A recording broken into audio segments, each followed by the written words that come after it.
The streets of Lagos were alive with noise, the honking of horns, the chatter of street vendors, and the hum of life that never seemed to stop. But amid all this activity, one name floated above the rest, whispered on every corner, in every market: Mama Miracles. Mama Miracles, Naomi Emmanuel, was a name that carried power. She was the leader of the Covenant of Light, a ministry that seemed to promise nothing short of divine intervention. Her services were packed with people desperate for change, and those who attended spoke of the astonishing healings, the miraculous transformations, the kinds of things that made skeptics question everything they thought they knew. Blind eyes were said to open, crippled legs restored, and the sick walked away cured after a touch from Mama Miracles herself. Her fame spread across Lagos like wildfire. From the young to the elderly, everyone seemed to believe in her. But for some, belief came with a creeping doubt, a feeling that something wasn't right. Whispers floated through the city, of strange rituals held by the river, of chants in forgotten tongues and ceremonies that felt more ancient than sacred. Naomi's followers swore by her, but others began to wonder, was she truly a vessel of divine power, or was something darker at play? Sarah Okoro, a determined investigative journalist, had heard these rumors too. But unlike most, she wasn't ready to simply believe or dismiss them. As someone who had spent years exposing hidden truths, Sarah had a sharp eye for deception, and Naomi Emmanuel, or Mama Miracles, raised too many questions. When an anonymous tip landed on Sarah's desk: "Watch the river. Midnight. She isn't what she seems." It felt like a sign. Something was hidden beneath the surface of Naomi's polished image, something that no one had yet dared to uncover. Sarah wasn't someone who backed down from a story, no matter how dangerous or strange. The rumors of Naomi's power were enough to pique her curiosity, but the suggestion of dark rituals by the river was enough to make Sarah want to dig deeper. Naomi's teachings were filled with light and love, but why was it that she always seemed to avoid the water? Why did her followers speak of her as though she were untouchable, as though she wielded a power that went beyond simple faith? The river in Lagos was as ancient as the city itself, its waters hiding secrets from centuries past. Sarah knew she had to find out what those secrets were and what role Mama Miracles played in them. As the sun dipped below the horizon, Sarah's resolve hardened. She would uncover the truth, no matter the cost. The sun had barely set when the vast auditorium filled with hundreds of eager worshippers. The air buzzed with anticipation, a mix of excitement and reverence. Mama Miracles Naomi Emmanuel was about to take the stage. As the lights dimmed, a hush fell over the crowd. The congregation, a sea of expectant faces, collectively held its breath. Naomi stepped into the spotlight, her presence commanding the room. Dressed in flowing white robes that shimmered with a soft glow, she appeared almost ethereal, like a being who belonged not to this world. Her voice, when it came, was a melodic blend of warmth and power. Every word she spoke seemed to reach into the hearts of her followers, lifting their spirits and soothing their pain. She talked of faith, of healing, of miracles waiting to be received. As she prayed over them, people wept, some falling to their knees, others standing with their arms raised toward the heavens.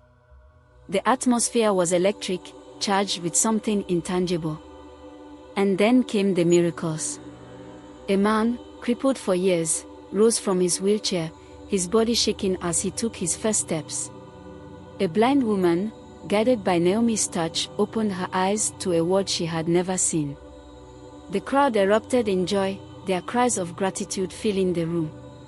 Naomi, calm and serene, moved through the crowd like a shepherd guiding her flock, her smile radiant as each miracle unfolded. For the believers, it was clear, Mama Miracles was a divine figure, sent from the heavens to bring them salvation. But Sarah, standing at the back of the room with her notebook in hand, wasn't so sure. She observed the scene closely, noting the way Naomi avoided making direct eye contact with the cross hanging on the wall behind her. There was no sign of reverence as Naomi passed it, she didn't even seem to acknowledge its presence. In fact, she seemed to distance herself from it, as though it held no significance. And then there was the water. Despite her ministry's emphasis on healing, Naomi never once touched the holy water kept in crystal-clear basins at the front of the auditorium. Even during baptisms, it was always her assistants who performed the ritual, while Naomi stood back, watching from a distance. There was something off about it. Sarah's instincts screamed that there was more to Naomi than the angelic figure everyone seemed to worship.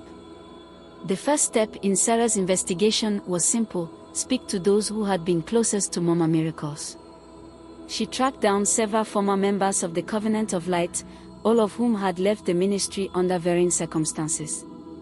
Some had quietly moved on, seeking new spiritual homes. Others had been quietly silenced, their departures wrapped in secrecy. One woman, named Amora, had been one of Naomi's most devoted followers. She had joined the ministry as a young woman, seeking a way out of her broken life. Naomi's healing powers had given her hope when she felt like there was none left. But after a particularly strange incident, Amora had left the ministry and never returned. "I saw something I wasn't meant to see," Amora told Sarah, her voice trembling as she recounted the experience. "It was during a storm. Naomi went to the river alone, just before midnight. I followed her, thinking she was going to pray or something. But what I heard..." Amora hesitated, as though the memory still frightened her. She was muttering words. They weren't in any language I knew. It was like a chant, deep and old. It wasn't just a prayer, Sarah. It was a command. I couldn't understand what she was saying, but I could feel it, deep inside me. It was like the air around me thickened, like something was watching, waiting. Sarah's mind raced. This was no ordinary woman, no ordinary preacher. There was something ancient and powerful about Naomi's influence. Amora's words were only the beginning. Another former follower, a man named Chijioke, spoke of the same unsettling experience. He had heard Naomi speaking in the same unknown dialect, though he had never seen her perform a ritual. He spoke of the river as if it had a life of its own, a presence that lingered just beyond the city's bustling streets. Sarah's next stop was the local library, where she began researching the history of the river that ran through Lagos. What she uncovered shocked her, a legend that had been passed down through generations. Long before the rise of the modern city, the river had been worshipped as a deity. Ancient tribes had once believed the waters held power beyond human understanding. People would come from far and wide, offering sacrifices to the river in exchange for protection, wealth, or power. But there was a catch: the price was steep.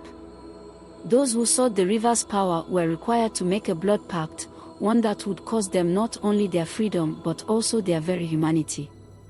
Over time, those who made the covenant were said to lose themselves to the river, becoming something between human and something else, creatures of the water, bound to its will for eternity. Sarah's heart pounded as she read the old texts, each one recounting tales of those who had been taken by the river, their souls forever trapped. The story of a woman who had become a serpent-like creature, a human form twisting into something more monstrous, was particularly unsettling. She had been a powerful priestess in her time, offering sacrifices to the river deity in exchange for control over the people. The description of her transformation mirrored what Sarah had heard from Amora and Chijioke. The ancient, otherworldly power that Naomi might be channeling was not just spiritual, it was dark and ancient, tied to a pact older than the city itself. Sarah knew that Naomi had to be connected to this ancient covenant. Her avoidance of holy symbols, her strange reactions to water, and the whispered rumors of sacrifices, everything was pointing in the same direction. Naomi was no ordinary prophetess. She was bound to something far darker than anyone could imagine. One rainy night, she followed Naomi to the river, slipping through the shadows to stay out of sight. She had been careful to remain undetected, knowing that if Naomi caught wind of her investigation, it could be the end of her career or worse. The riverbank was eerily quiet, the sound of the city distant but still audible. Sarah hid behind a large tree, her eyes trained on Naomi, who stood alone at the water's edge. The full moon cast an eerie glow on the water, and for a moment, it seemed as though the river itself was waiting. Naomi raised her arms, her voice low and haunting as she began to chant in the same forgotten dialect Sarah had heard about. The air around Sarah grew colder, her breath coming in short, uneven gasps. Then, something happened that made Sarah's blood run cold. Naomi's body began to change. Her skin seemed to ripple, her once human form shifting in ways that were unnatural. Her arms elongated, and scales shimmered across her skin. Her face twisted, eyes flashing a yellow-green as her teeth elongated into sharp fangs. The transformation was swift, shocking, and almost monstrous. Naomi was no longer fully human. She was something else, something bound to the river, tied to the dark forces that lay beneath its surface. In that moment, Naomi turned sharply, sensing Sarah's presence.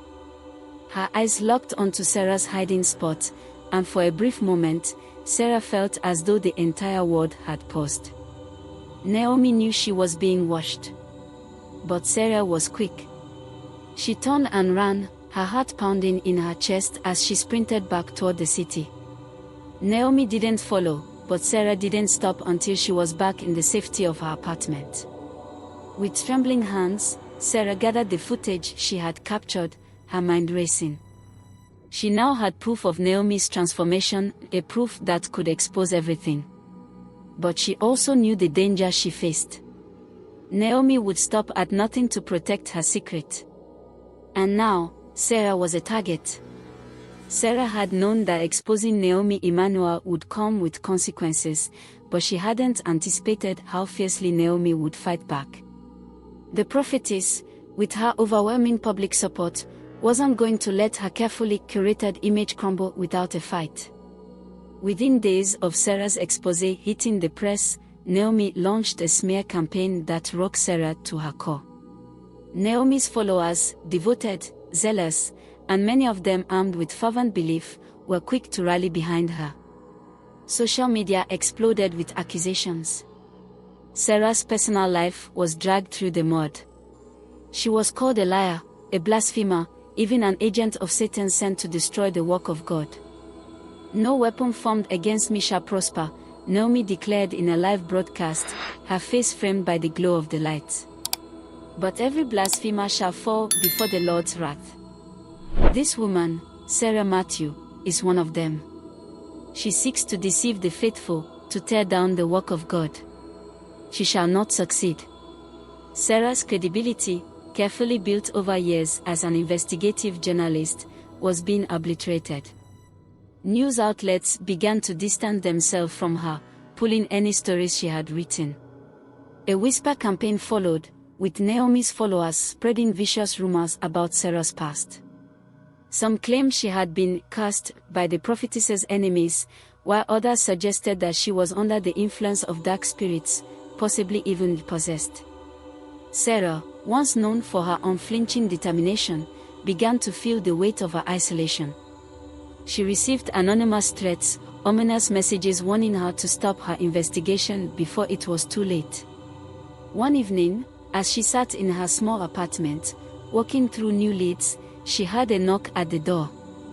The voice on the other side was familiar, but the message was clear: "If you don't stop now, there will be consequences." Sarah's heart pounded, but she remained resolute. She had come too far to turn back. Naomi, sensing her victory was slipping away, took her retaliation to the next level. The Covenant of Light organized a grand service, bigger than any before, one that would solidify Naomi's power and cement her in the hearts and minds of her followers. It was a spectacle, a festival of faith, complete with elaborate music, worshippers waving banners with Naomi's image, and cameras ready to capture the drama for the world to see. The event was billed as a miracle revival, a chance for the faithful to experience God's power in its most tangible form. Naomi promised unprecedented healings, deliverance from demonic oppression, and an opportunity for believers to connect with the divine in ways they had never imagined. The media flocked to the event, eager to witness the latest chapter in Naomi's rise. But Sarah wasn't just there to watch. Armed with evidence, footage from the night she followed Naomi to the river, as well as testimonies from former followers, she planned to confront Naomi and expose her before the eyes of thousands. Sarah arrived early, slipping into the crowd, her heart pounding in anticipation. She could see Naomi at the altar, surrounded by her loyal followers, her gaze fixed firmly on the stage. The energy in the room was electric, the crowd ready to be swept up in the fervor of what was promised to be a life-changing evening. But Naomi was aware of Sarah's presence. She knew this confrontation was inevitable, and she had already prepared her counterattack. As Sarah set up a projector in a quiet corner of the venue, Naomi's voice boomed across the hall, her tone a mixture of warning and assurance. "Tonight is a night of victory," Naomi declared, her arms raised high. "God's power will be displayed, and every enemy of His will be put to shame. We will expose all lies, all falsehoods. There is no place for the wicked among us." The crowd cheered, unaware of the true nature of the battle that was about to unfold. As Sarah prepared to unveil the truth, Naomi took to the stage again, her eyes narrowing when she spotted Sarah in the crowd. With a chilling smile, Naomi launched into a carefully orchestrated act. She declared that a spiritual disturbance had entered the service in the form of Sarah Matthew, the very journalist who had dared to question her power. Naomi's voice trembled with false piety as she claimed that Sarah was a demon in disguise, sent to corrupt the hearts of the faithful. "We cannot let the evil in our midst spread," Naomi intoned, her voice now full of fiery conviction. "We must act now to protect the people of God. Bring her forward. We will pray the demons out of her." The crowd's energy shifted from anticipation to frenzy. Devotees rushed to grab Sarah, forcing her toward the stage. Her heart raced as she realized what was happening. Naomi was staging an exorcism, using the moment to publicly discredit Sarah and reassert her own godly authority. The lights dimmed, and the atmosphere thickened with tension. Naomi, hands raised, began chanting in a language Sarah didn't understand. She was performing the same ritual she had used by the river, an invocation, but this time, it was directed at Sarah, meant to break her down and humiliate her in front of thousands. The audience watched, enraptured, as Naomi made grand gestures and called upon the divine to cast out the demons she claimed were possessing Sarah. But Sarah had a different plan. Her fingers hovered over the remote control she had hidden in her pocket.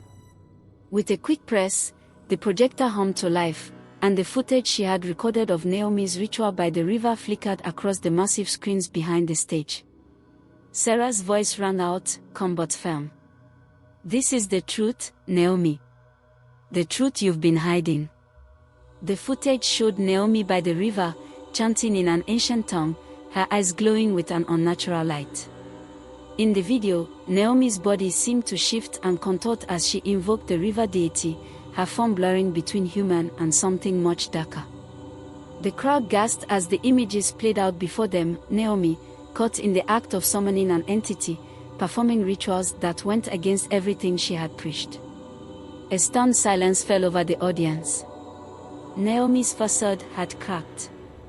The carefully constructed image of a holy woman, a prophetess sent by God, shattered before their eyes. The truth was undeniable. But as the footage played, something else happened. The air seemed to thicken, and a dark, angry energy began to fill the room. The river deity, the one Naomi had been bound to, manifested, though only briefly, a shadowy figure of immense power.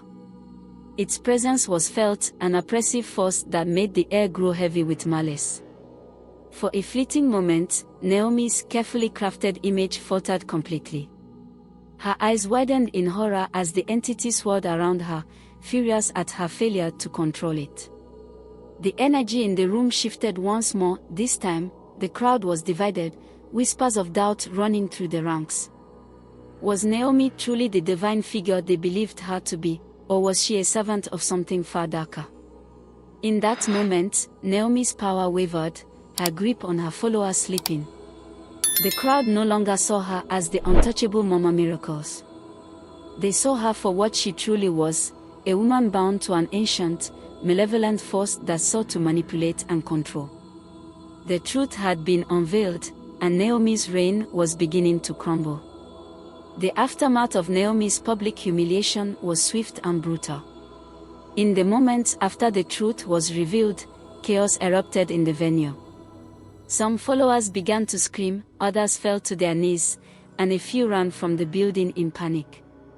Naomi stood frozen, her hands trembling, her face pale as the swirling shadow of the river deity loomed above her, a dark and twisted figure that had momentarily emerged in the wake of the broadcast. But it wasn't over for Naomi, not yet. As the crowd hesitated, unsure of what to believe, Naomi's eyes locked onto the one place where she could find refuge, the river. She had always returned there when things went wrong. There, in the murky waters, she had first struck her pact, and there she believed she could seek mercy, perhaps redemption or a way to escape the anger of the being she had so long served. With a desperate cry, Naomi turned on her heels, pushing past her stunned followers and the media who had once adored her. She ran straight for the riverbank, toward the sanctuary where she had performed so many of her rituals. It was the same river where she had first invoked the entity, and now it was the only place she thought could protect her. But the river did not offer the mercy she sought. Instead, the waters churned violently, as if reacting to Naomi's presence. Her footsteps faltered as the ground beneath her seemed to buckle, the air thick with an unnatural heat. As Naomi knelt at the water's edge, pleading for forgiveness, the river surged upward, pulling her toward its depths. No words of prayer or desperate cries could save her now. The entity that had once empowered her, that she had so recklessly bound herself to, turned on her with a fury that only the ancient forces of the river could summon. With a final scream, Naomi was swallowed whole by the churning waters. Her body disappeared beneath the surface, leaving only ripples in her wake. Her reign as Mama Miracles had come to a violent, tragic end. The news of Naomi's disappearance spread quickly, reverberating across the city and even beyond, reaching the ears of those who had once hailed her as a saint. The grand ministry that had been the covenant of light crumbled almost overnight. Naomi's followers were left bewildered, their faith shattered, and many wrestled with the harsh reality of what had been exposed. For some, the discovery that Naomi had deceived them was too much to bear. These were the devout, the ones who had invested every part of themselves in her ministry, who had believed that she was a prophetess sent to heal, to guide, to bring salvation. To learn that she had been bound to a dark, malevolent force was a devastating blow. Many, in a state of shock, turned their backs on religion altogether, disillusioned by the deception that had cost them their trust and faith. Some left Lagos, seeking new beginnings in distant places where they could escape the painful memories of what had happened. Others, however, wrestled with their grief and sought solace in smaller, more genuine spiritual communities. There were whispers of new churches opening in the city, small congregations led by pastors who preached love, understanding, and forgiveness. These were communities where faith was no longer about blind devotion to a single figure but about embracing a more compassionate, accountable practice. Many former members of the Covenant of Light found themselves in these spaces, unsure of what they believed but longing for something real, something that would restore their broken sense of trust. The effects of Naomi's deception spread far beyond her immediate congregation.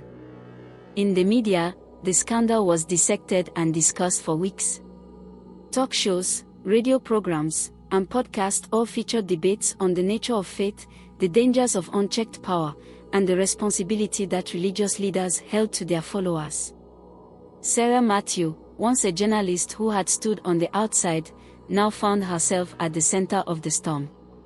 After Naomi's disappearance, she faced a wave of both support and scorn. Some hailed her as a hero, a truth-teller who had unearthed the darkness that lurked behind Naomi's ministry. Others continued to call her a villain, a woman who had destroyed lives and families in her pursuit of exposing the prophetess. But Sarah knew she had done the right thing. She published her exposé in a leading national newspaper, not just as an account of Naomi's rise and fall but as a warning to others. Her article went beyond the story of Naomi's rituals and the river deity. It examined the way cults and deceptive religious movements preyed on the vulnerable, the desperate, and the faithful. Sarah's words struck a chord with many, sparking nationwide conversations about accountability in religious institutions, the abuse of power, and the dangers of unquestioning faith. The exposé was hard-hitting, filled with facts, testimonies, and evidence that could no longer be ignored. It sparked debates in boardrooms and churches, in homes and universities. People began asking questions they had never dared to ask before. How could they have been so easily deceived? How had Naomi, this seemingly kind, powerful woman, been allowed to build her empire of lies? Sarah's story resonated deeply with many, especially those who had experienced similar manipulation within religious organizations. The piece became a catalyst for reform, leading to calls for greater transparency and accountability in religious institutions across the country. The media continued to spotlight the issue, and government bodies began investigating how such unchecked power could exist without consequence. For Sarah, the redemption she had longed for was not just in the recognition of her work but in the change she had helped to spark. Her reporting had not only brought down a dangerous figure but had also inspired many to think critically about their beliefs and the people they followed. Her career was revived, and though the threats and challenges were not entirely gone, she stood tall, knowing she had made a difference. As Sarah reflected on the journey, on the investigation, the risks, the fear, and the eventual triumph, she realized that the cost had been high. The personal toll, the loss of friends, the strain on her career, all of it had been worth it if it meant sparking a conversation that could save others from the same fate. But as she sat at her desk, surrounded by the piles of notes, articles, and footage she had gathered over the months, Sarah couldn't help but wonder if there were still other forces, other shadows, waiting to rise. The river, after all, was still out there, and its secrets had yet to be fully revealed. The sun was setting as Sarah stood by the riverbank, the same place where Naomi Emmanuel had disappeared. The river, which had once seemed like a symbol of power and mystery, now appeared calm and unassuming, its surface rippling gently in the evening breeze. It was hard to believe that the dark history tied to these waters had only unfolded weeks ago, yet its impact still echoed in Sarah's mind. As an investigative journalist, Sarah had always known that her work would come with consequences. The cost of uncovering uncomfortable truths was high, too high, perhaps. She had sacrificed friendships, put herself in harm's way, and faced the wrath of Naomi's followers. She had spent sleepless nights tracking down leads, confronting sources who feared for their safety, and navigating a world where truth often seemed like the last thing anyone wanted to hear. But despite the personal toll, she couldn't deny the weight of her achievement. The story had gone beyond the fall of one woman, it had uncovered the dangers of unchecked power, the manipulation of faith, and the vulnerability of those who believed. Her exposé had opened the eyes of many, urging society to question not just the validity of Naomi's ministry but the broader implications of blind devotion. Sarah knew she couldn't undo the damage that had been done to the lives of Naomi's followers, but at least she had given them a chance to rebuild, to reconsider the foundations of their beliefs. The fallout from the scandal had sparked debates on religion, power, and accountability, shaking many to their core. For some, it was a wake-up call to confront the darkness within the institutions they trusted. For others, it was a devastating betrayal that they would never recover from. She stood there, alone by the river, feeling a strange mix of satisfaction and sorrow. She had done the right thing. But the lingering question in her mind was whether the truth was ever truly enough. In a world where people clung to faith, sometimes with a desperation that bordered on madness, was there a limit to how much truth could heal? As Sarah gazed into the water, a quiet ripple disturbed the surface, catching her attention. It was subtle, almost imperceptible, but it was there. For a moment, Sarah's heart skipped a beat. The river that had once claimed Naomi now seemed to be sending some message, perhaps a reminder of its ancient power, or perhaps a sign that something more was still lacking beneath. Her fingers tightened around the edge of the railing as she stared at the water, her breath catching. She had told the world about Naomi's pact with the river deity, but she wondered, was the entity truly gone? Had Naomi been the only one bound to it, or had she simply been a pawn in a much larger game? The ripple faded as quickly as it had appeared, leaving the water still once more. But the unease in Sarah's chest lingered, an unsettled feeling she couldn't shake. As she turned to leave, the wind whispered through the trees, carrying with it a faint murmur. The river, with all its mysteries and its ancient power, remained unchanged. And as Sarah walked away, she couldn't help but wonder if the entity was still out there, waiting, watching, perhaps ready for its next victim. The story had ended for now, but something told Sarah that it was far from over.